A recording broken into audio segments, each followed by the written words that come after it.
Less than 48 hours away from celebrating the start of a new year, but now we're looking at some milestones city leaders have made this year. I sat down with Mayor Brandon Scott for a look back and ahead at what's to come. Violence in Baltimore is the longest standing public health challenge in the city, and for many neighbors, things don't feel as if they are changing for the better.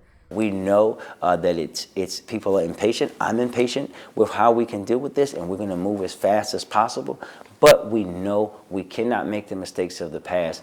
Mayor Scott says since the launch of the Group Violence Reduction Strategy, or GVRS, in early 2022, in the Western District, which is historically the most violent in the city, there has been a 30% decrease of homicides and shootings. That's a great start that we're looking forward to expanding in the beginning of next year to the Central and Southwest districts. And although it's the third time this method has been attempted in Baltimore, it's the first time they've started off small and tested it before expanding. And Scott says it starts with meeting those people who are most likely to be a victim or perpetrator of violence. We want you to stay alive. We want you to change your life. We're going to bring the resources to do that, whether it be job training, career, school education, drug counseling, behavioral health, or housing, whatever it is. But if you don't take us up on that, then you'll feel the full weight of local, state, and federal law enforcement.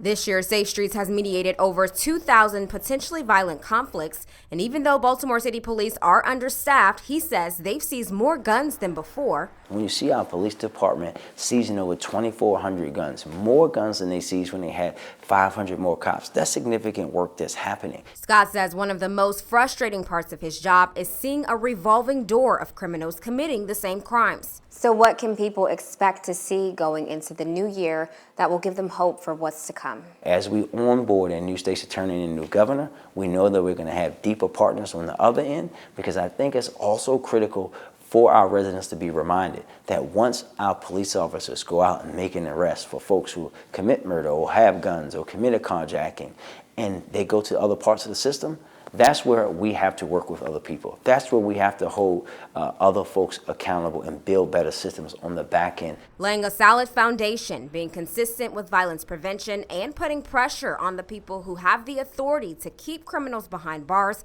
is what Scott says it's going to take to see a significant change. We kept changing police commissioners. We changed this leadership. We changed that leadership. And when you look at cities around the country that have had sustained reductions in violence, one of the things that they have is leadership is stable, strategy is stable. And the mayor is hopeful that once those leadership changes happen, violence in Baltimore will drop even further. I would love to be further along, not having a 1% reduction in homicides and a 4% reduction in non-fatal shootings, to have those percentage drops be a lot heavier. But this is a foundation.